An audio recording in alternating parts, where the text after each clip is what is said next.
जय भीम।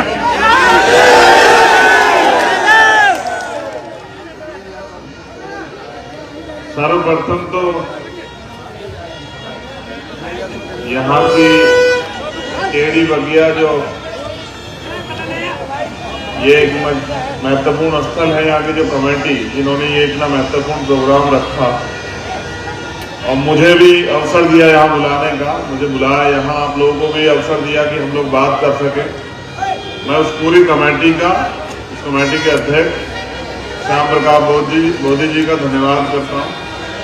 उसके साथ साथ इस मंच पर उपस्थित विभिन्न दल संगठन पार्टियों से जुड़े हुए सभी सम्मानित साथियों का भी मैं धन्यवाद करता हूँ। मैं आपको बड़े बड़े भाषण देने के मूड में आज नहीं, मुझे आपसे कुछ जरूरी बातें करनी है और मैं उम्मीद करता हूं कि आप मेरी बात को गौर से सुनेंगे। सुनना इसलिए भी जरूरी है कि जब आप सुनेंगे तभी आप समझेंगे और जब आप समझ जाएंगे तभी आप आगे काम करेंगे। आज 13 अप्रैल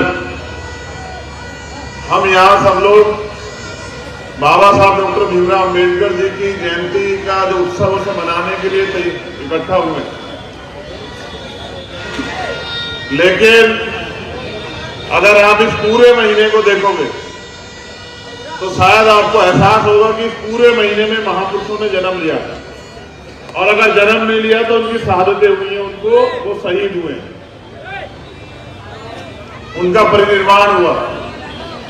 तो अपनी बात को शुरू करते हुए करुणा के सागर तथागत गौतम बुद्ध, संत शिरोमणि सतगुरु रविदास जी महाराज, भगवान वाल्मीकि महाराज, गुरु नानक देव, संत कबीर, आप सभी गुरुओं संतों को नमन करते हुए परम पूजनीय विश्व रत्न डॉक्टर बाबा साहब भीमराव अम्बेडकर जी की 131वीं जयंती के उपलक्ष्य में रखा हुआ यह प्रोग्राम,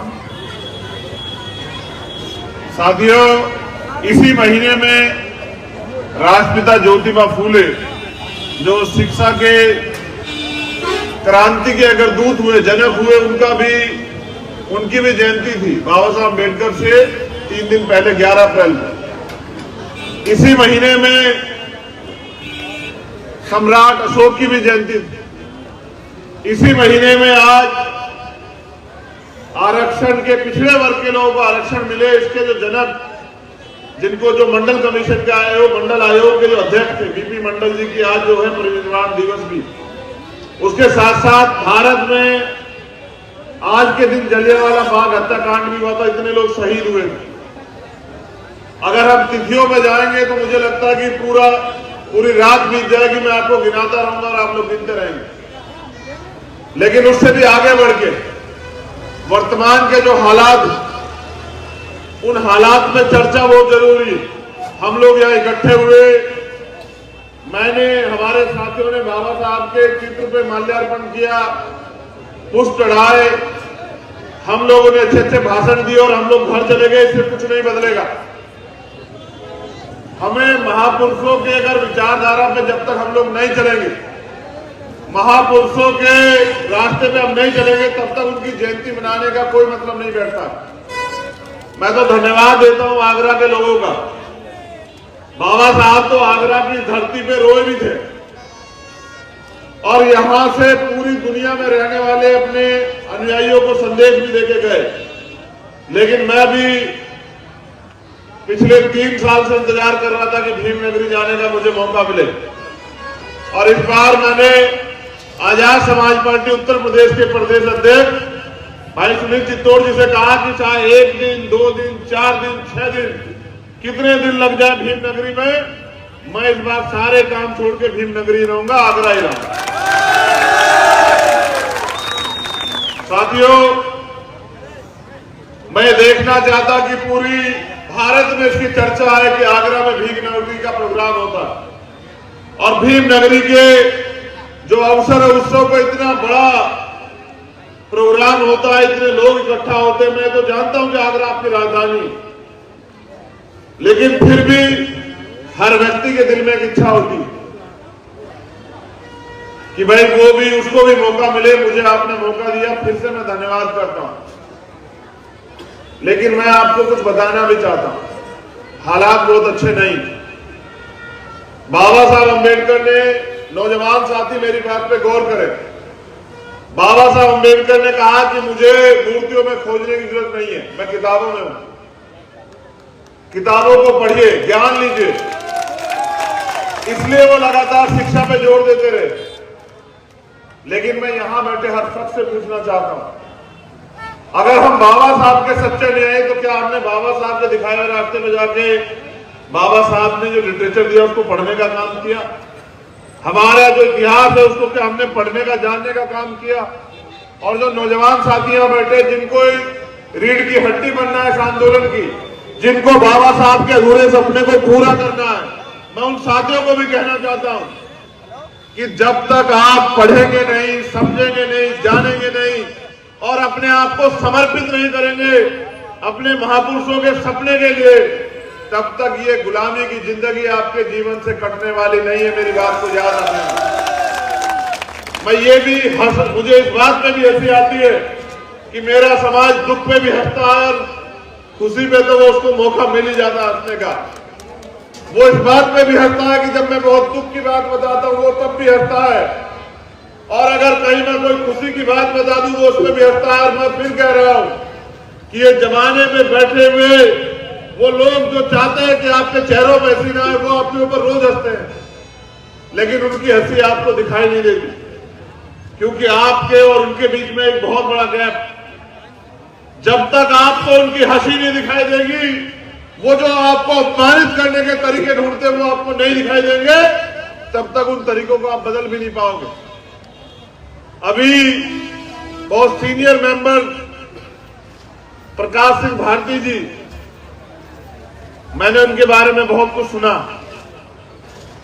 उन्होंने कहा, वो बार बार जिक्र कर रहे थे कारवा का। उन्होंने कहा कि बाबा साहब ने यहां की धरती से कहा कि मैं बड़ी मुश्किल से तमाम तरह के अपमान, कठिनाइयां सह के इस कारवा को यहां तक लाया। अगर आप इसको आगे नहीं ले जा सकते तो मेरे बच्चों इसको पीछे मत जाने देना। ये यहां बाबा साहब ने धरती पे कहा। मैं बस ये कहना चाहता हूं कि एक इजराइल में एक पैगंबर हुए, पैगंबर मोसेस, वो यही काम करते थे इजराइल में कि जो शोषित वंचित वर्ग है उन लोगों को जगाने का, उनकी लड़ाई को आगे बढ़ाने का, उनको इकट्ठा करने का काम करते थे। जब पैगंबर मोसेस चले गए, उनके जाने के बाद उनके अनुयायियों ने 10 साल के अंदर अपने महापुरुष का, अपने पैगंबर का सपना पूरा करके दिखा, गुलामी की बेड़ियां काट दी। मैं कहता हूं कि लंबे समय से समय समय पे महापुरुष आए और आपको सिखाते रहे, समझाते रहे। अगर हम उनका सच्चा खून है तो बताओ तुम्हारी गुलामी अब तक क्यों नहीं कटी? कौन जिम्मेदार है, वो महापुरुष या हम लोग जो सुबह शाम या 14 अप्रैल या 15 मार्च को जागते हैं और जाग के 2 दिन के बाद फिर सो जाते हैं। 14 अप्रैल को बाबा साहब के आगे माले चढ़ाते हैं, एक दिन के लिए अपना घर सजाते हैं और फिर पूरे 1 साल उनके सपने को कुचलने का काम करते हैं। उन्होंने जो वोट का अधिकार हमें दिया, अपनी ताकत बनाने के लिए, अपने जीवन को बदलने के लिए, उसको चंद सिक्कों में तोलने का काम करते हैं, बेचने का काम करते हैं। बताइए, हम उनके सच्चे अनुयायी हैं या हम उनको धोखा देने वाले लोग? एक बार हमें आकलन करना पड़ेगा। मैं एक कहानी आपके सामने रख रहा हूं और पुराने लोग जो मिशन से जुड़े हुए रहे वो इस कहानी को जानते हैं। हमारे रहबर मान्यवर साहब श्री काशीराम इस कहानी को कैडर में बताया करते थे। वो कहानी इसलिए रखनी पड़ेगी कि वो कहानी बाबा साहब ने भी सुनाई, राष्ट्रपिता ज्योतिबा फूले ने भी सुनाई, साहब जी महाराज ने भी सुनाई, मान्यवर साहब श्री काशीराम ने भी सुनाई, लेकिन मेरे समाज पे कोई फर्क नहीं पड़ा। जब तक वो रोज रोज रटाते रहे तो ये लोग रटते रहे, और जिस दिन वो चले गए, इन्होंने उस कहानी को सुनना, बोलना, कहना बंद कर दिया, तो आने वाली पीढ़ी सीखेगी कहां से? ये कहानी आपको सीख देगी और ये कहानी आपको एहसास कराएगी कि मैं भाषण नहीं, अपना दर्द आपसे बयां करने के लिए आया हूं कि अगर आपको हाथरस में अन्याय पे आपको दर्द नहीं होता है तो फिर आपको समाज की बात करने का कोई अधिकार नहीं है। मैं गया था अभी पाली, राजस्थान में, आप सब लोगों ने देखा होगा, और जो मैंने राजस्थान में जाके देखा, मेरे शरीर का कोई हिस्सा ऐसा नहीं जो दर्द से चिल्ला ना रहा हो। जब मैंने जितेंद्र मेघवाल के परिवार से अपनी 4 बहनों को सुना, उन्होंने मुझसे क्या कहा मैं आपसे बयां कर रहा हूं। उन्होंने मुझसे कहा कि भाई इस गांव में हम राजपुरोहितों के घर के सामने से चप्पल पहन के नहीं जा सकते। अगर हम चप्पल पहन के जाते हैं तो उनके समाज के लोग हमें बेइज्जत करते हैं, हमें अपमानित करते हैं, तमाम तरह की अपमानित बातें कहते हैं। उन्होंने ये कहा कि आज भी हम अच्छे कपड़े पहन कर वहां से नहीं गुजर सकते, मोटरसाइकिल पे बैठ के नहीं गुजर सकते, आज भी हम मूछे नहीं रख सकते, आज भी हम घोड़ी पे चढ़ के नहीं जा सकते। तो मैं आगरा में खड़े होकर कहूं कि हम बहुत ताकतवर हैं, तो ये मजाक है। क्योंकि जितेंद्र मेघवाल का परिवार भी मेरा है, और ये जो परिवार यहां बैठा है ये भी मेरा है, जो इस मंच पे बैठा है ये भी मेरा है। और अगर पूरे देश के किसी कोने में, अगर कोई गरीब है, शोषित है, सताया गया है, उसके अधिकार छीने गए हैं, तो मुझे मेरे बाबा साहब अम्बेडकर ये सिखा के गए कि अन्याय करने वाले से अन्याय सहने वाला ज्यादा दोषी होता है। मैंने जब उन 4 बहनों को सुना, मेरा कलेजा ठंडी हो गया, और मैंने ये वादा किया वहां कि 1 साल के अंदर राजस्थान से इस अन्याय को हम लोग, इस गुलामी को काट देंगे, चाहे हमें कितनी मेहनत करनी पड़े। मैं इस बात की गहराई को यहां समझता हूं। वो जो कहानी मैं आपसे बताने वाला हूं, उस कहानी पे गौर करना, specially Bhim army Azad Samaj party जुड़े लोग गौर करना कि मिशन जो है वो चापलूसी से नहीं चलता है, मिशन कुर्बानी से चलता है, मिशन त्याग से चलता है, मिशन बलिदान से चलता है, मिशन समर्पण से चलता है, मिशन हाथ पकड़ने से चलता है, और मिशन समाज को देने के लिए होता है, ना कि समाज को लूटने के लिए। एक जंगल था, एक जंगल जो बहुत हरा भरा था, तमाम तरह के जानवर उसमें रहते थे। उसके अंदर एक झील थी, बड़ी अच्छी झील, मीठे पानी की झील। हम तो वो लोग हैं जिनको पानी पीने का अधिकार भी जो है वो लड़ने से मिला, उसके लिए भी लाठियां खानी पड़ी। आज तो बिस्लेरी का पानी दिया आपने मुझे यहां पीने का, लेकिन हमारे रहबरों ने इसके लिए भी लड़ाई लड़ी।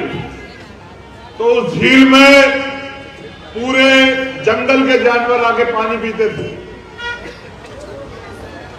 एक दिन ऐसा आया कि सूखा पड़ने लगा, धीरे धीरे जंगल सूखने लगा। जब जंगल सूखने लगा तो झील भी धीरे धीरे सूखने लगी, और फिर एक दिन आया कि पूरी झील सूख गई, पूरा जंगल सूख गया। उस जंगल में रहने वाले जानवर इकट्ठा हुए। जब इकट्ठा हुए तो उनमें चर्चा हुई। कुछ लोगों ने सुझाव दिया कि भाई अब इस जंगल को छोड़ देना चाहिए। कुछ लोगों ने सुझाव दिया कुछ दिन इंतजार कर लेना चाहिए। कुछ लोगों ने सुझाव दिया कि भाई हमारा जंगल से क्या लेना देना, हमें तो अपने जीवन की परवाह करनी है, तो हम इस जंगल से कहीं निकल जाते हैं। पता नहीं कब बारिश आएगी, कब ये जंगल हरा भरा होगा, कब झील भरेगी। उसी जंगल में एक तोता भी था, तोते का भी नंबर आया। तोते ने कहा कि भाई मैदान छोड़ने से काम नहीं चलेगा, मैदान छोड़ने से काम नहीं चलेगा, हमें कोई ना कोई तरकीब निकाल के अपने जीवन को सुरक्षित करने का और इस जंगल को हरा भरा करने का तरीका ढूंढना पड़ेगा। सब लोगों में चर्चा हुई कि उस जंगल में ही एक पवित्र जगह थी। जैसे ये आगरा की धरती है ना, ये टेढ़ी बगिया जो एक पवित्र जगह है, ये जो अम्बेडकर पार्क या वो जो जगह, वो जो जहां बुद्ध विहार है, जहां बाबा साहब अम्बेडकर खुद आए थे, जहां उनकी अस्थियां रखी हुई है, चक्की पाट वाला जो है, ऐसी एक पवित्र जगह थी। तो पूरे जंगल के जानवर इकट्ठा हुए और उस पवित्र जगह पे चले गए और वहां जाके उस पवित्र जगह से उसके आसपास बैठ के चर्चा करने लगे कि जंगल हरा भरा कैसे। जब चर्चा करने लगे और कई दिन बीत गए तो उस पवित्र जगह से एक आवाज आई और उस आवाज से जो आवाज थी उसने कुछ कहा और उस आवाज ने कहा कि जंगल हरा भरा हो जाएगा, झील भी भर जाएगी, लेकिन उसके लिए इस दीवार के पिछली तरफ कुछ गुलाब के सफेद फूल हैं, उनको आपको खून से लाल करना पड़ेगा। मेरी बात पे गौर करना।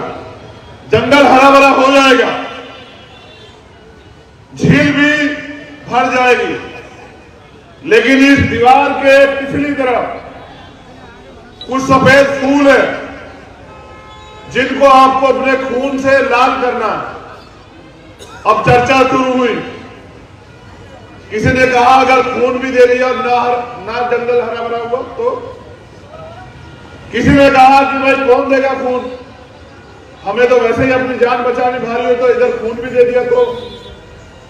कई लोगों ने अपने अपने विचार रखे।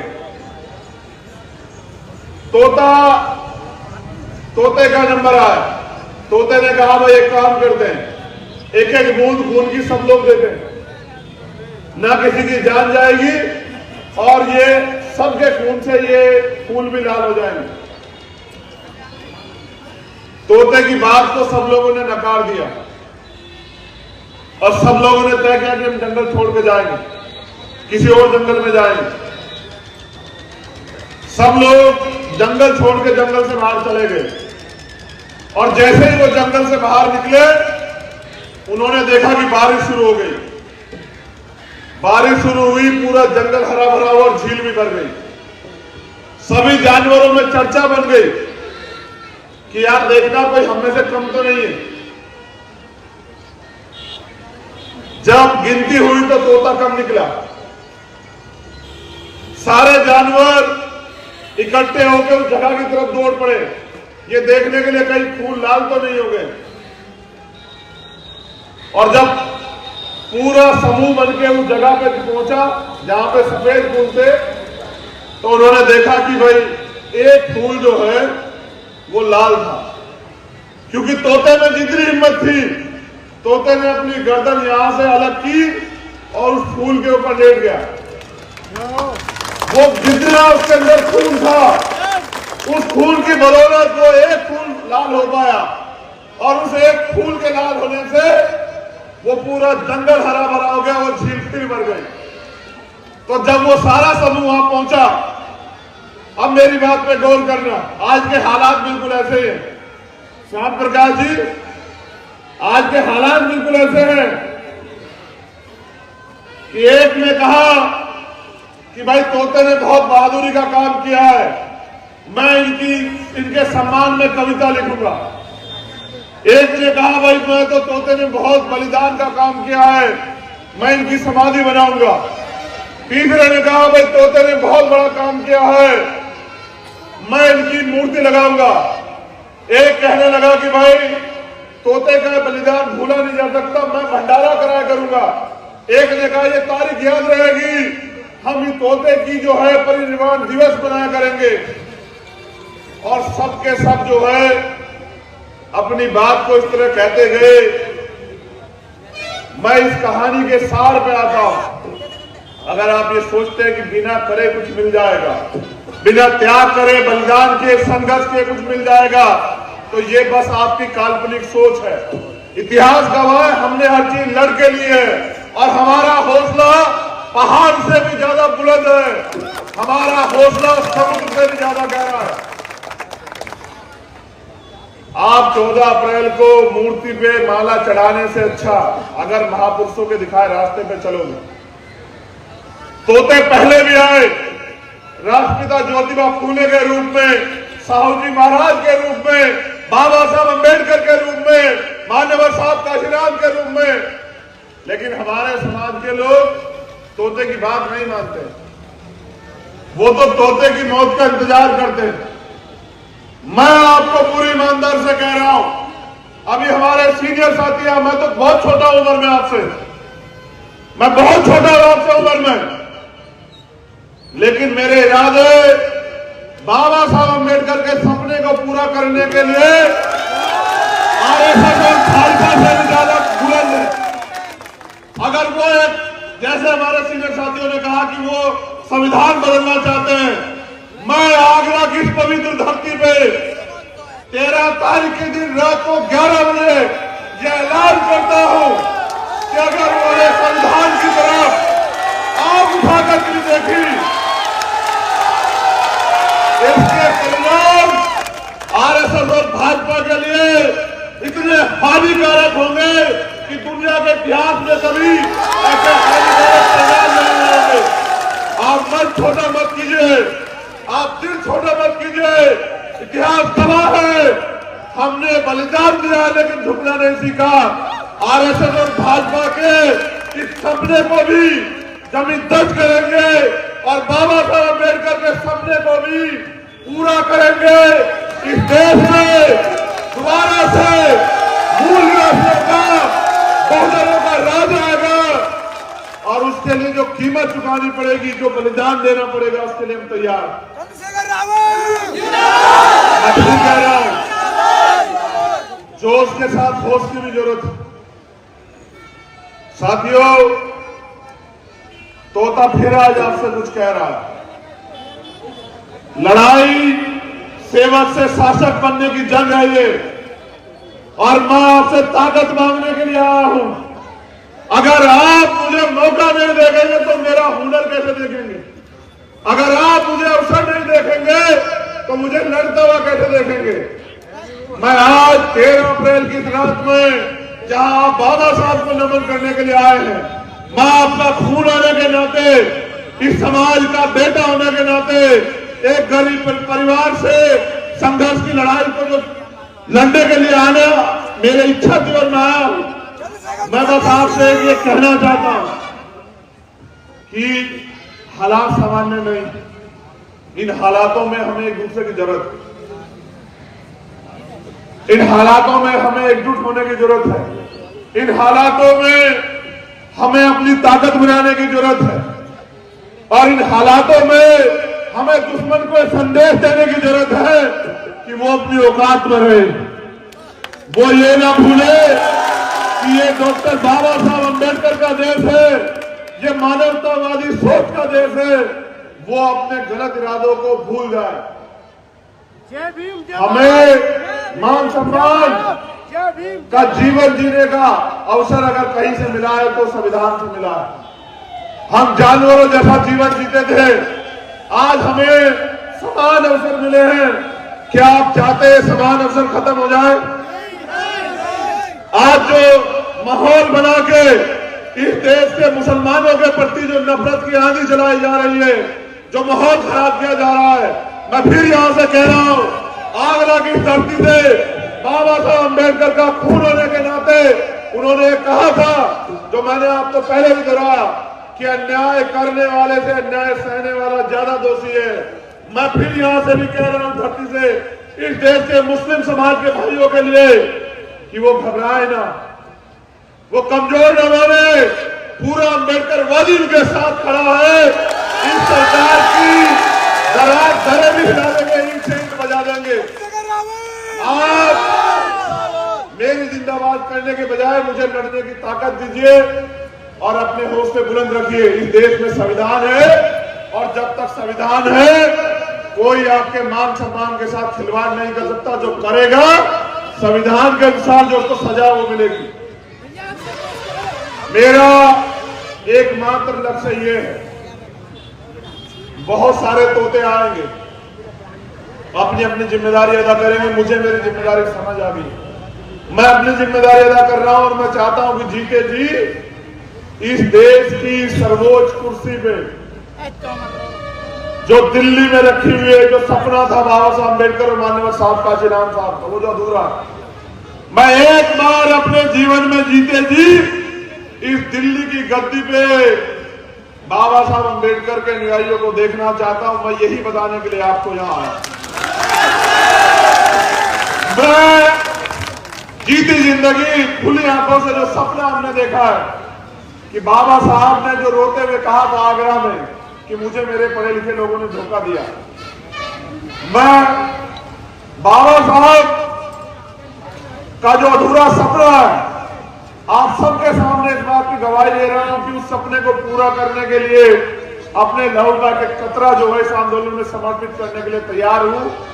और मुझे कोई फर्क नहीं पड़ता, मैं फिर कह रहा हूं मुझे कोई फर्क नहीं पड़ता कि लड़ाई कितनी लंबी हो और कितनी कठिन हो, कोई फर्क नहीं पड़ता, क्योंकि हमारा एकमात्र सपना यही है कि बहुत दिन हो गए इन शोषितों को आंसू बहाते, इन शोषितों को रोते चिल्लाते, लेकिन इनके आंसू किसी ने नहीं पूछे। अब इन शोषितोों को अपनी लड़ाई को मजबूत करने के लिए खड़ा होना पड़ेगा, अब इनको जिम्मेदार बनना पड़ेगा, अब इनको ताकतवर बनना पड़ेगा, अब इनको अपने इस देश की बागडोर अपने हाथ में लेनी पड़ेगी, तब जाके इस देश में भाईचारा कायम होगा। तो बहुत बहुत धन्यवाद दोबारा से सम्मानित साथियों का, भीम आर्मी आजाद समाज पार्टी के पदाधिकारियों साथियों का, यहाँ की सभा के जो आज के अध्यक्ष हैं उनका, यहाँ उपस्थित हमारी तमाम बहनों का, माताओं का, बच्चियों का, नौजवान साथियों का धन्यवाद करता हूँ और आपसे अपील करता हूँ कि समय बहुत कम है, थोड़ा जोर लगा दो, कुछ को मैं जगाता हूँ, कुछ को आप जगा दो। बहुत बहुत धन्यवाद। जय भीम, जय भारत, जय मंडल, जय संविधान। और 14 अप्रैल की बाबा साहब अम्बेडकर जी की जयंती की आप सब लोगों को बहुत बहुत बधाई, आप सबका मंगल हो। बहुत बहुत धन्यवाद।